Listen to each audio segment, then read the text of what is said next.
Inspektorati i Mbrojtjes së Territorit në Vlorë ka ndërmarrë një aksion për prishjen e ndërtimeve dhe shtesave pa leje në zonën e ish-gjyqit të vjetër, aty ku pritet të zbatohet projekti për restaurimin e zonës, si dhe ndërtimin e tregut të ri. Gjatë ndërhyrjes janë prishur 10 ndërtime pa leje, shtesa dhe kioska, të cilat prej vitesh përdoreshin kryesisht si dyqane dhe ambiente shërbimi. Një pjesë e tyre kishin zënë hapësirat publike dhe kishin mbuluar fasadat e ndërtesave të vjetra karakteristike që ndodhen në këtë pjesë të qytetit. Prishja e këtyre objekteve është pjesë e fazës paraprake për lirimin e territorit përpara nisjes së ndërhyrjeve të parashikuara në projekt. Inspektorati i Mbrojtjes së Territorit vijon aksionin për prishjen e ndërtimeve dhe shtesave pa leje në zonën e ish-gjyqit të vjetër.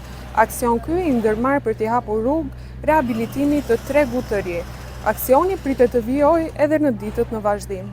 Aksioni i Inspektoriatit të Mbrojtjes së Territorit të Bashkisë së Vlorë pritet të vijojë dhe në ditët në vazhdim deri në lirimin e plotë të hapësirave të parashikuara në projekt. Pas përfundimit të prishjeve dhe pastrimit të territorit pritet i hapet rrugë fazës së zbatimit të projektit për restaurimin e zonës dhe ndërtimin e tregut të ri.